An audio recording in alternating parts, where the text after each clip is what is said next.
It's the Music Top 10, and I'm at 1990.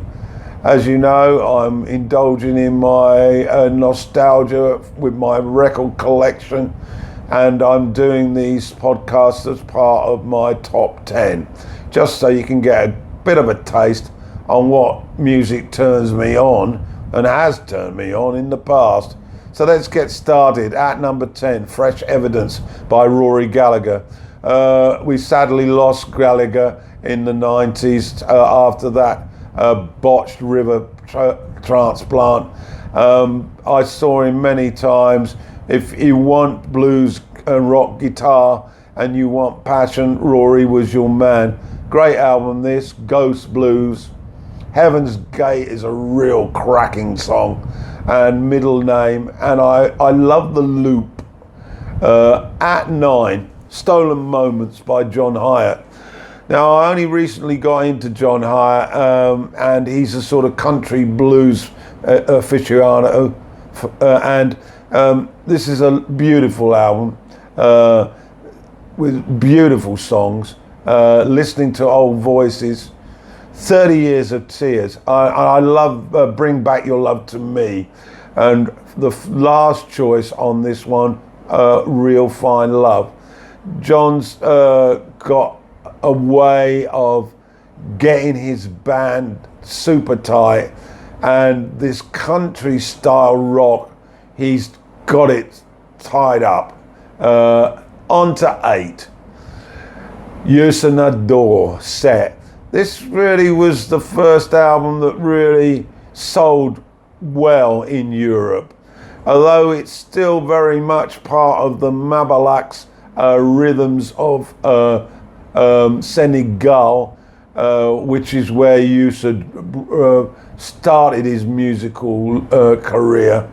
I do love it, and the songs sound very similar, but my highlights would be the title track, Miyoko and Medina.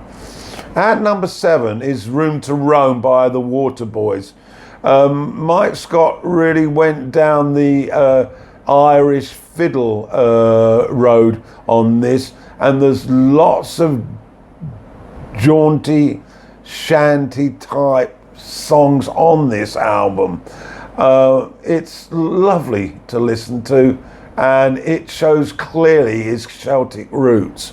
How Long Will I Love You, A Life of Sundays, and Something That Is Gone is a great song.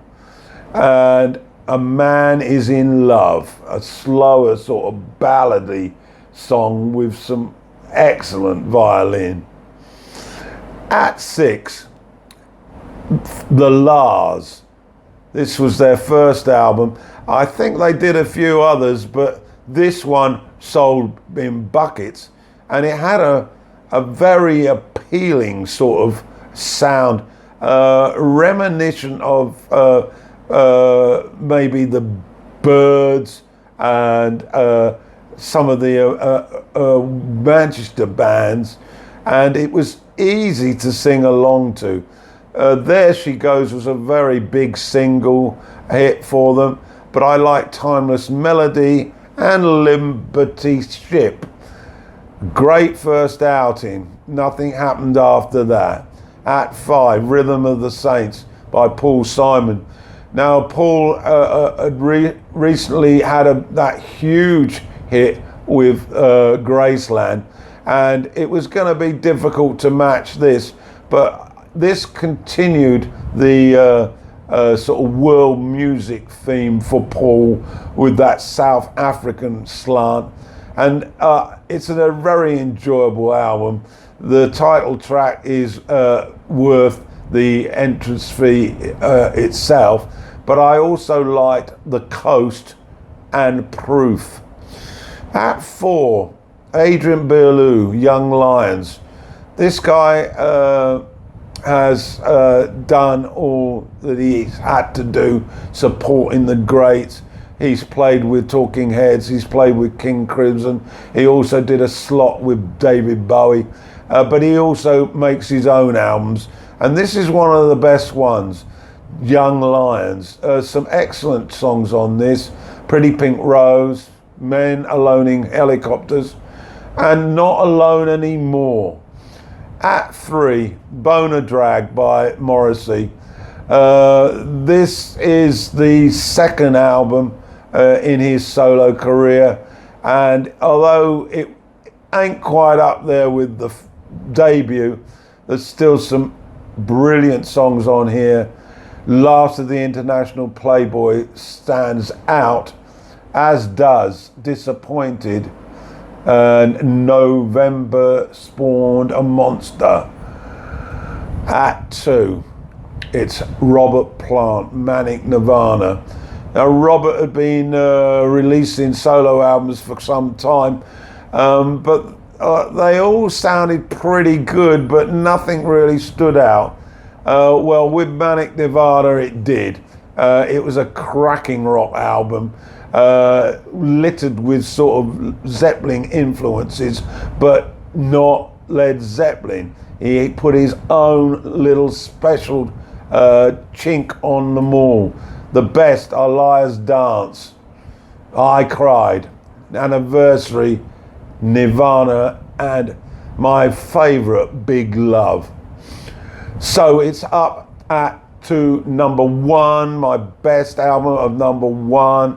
I remember this vividly. It's Jordan the Comeback from Prefab Sprout. I just returned after my year around the world. I fell in love with Prefab Sprout on my travels from listening to From Langley Park. And as soon as this new offering came out from Paddy McAloon, I was in there. It's a concept sort of album. The tracks are full of arrangements, full of strings, full of tremendous production.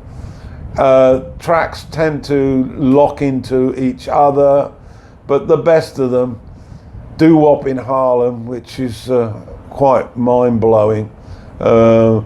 We Let the Stars Go, and I love the Jesse James Sympathy Bolero. So that's your lot then. That's 1990, and we'll be back soon with the 80s.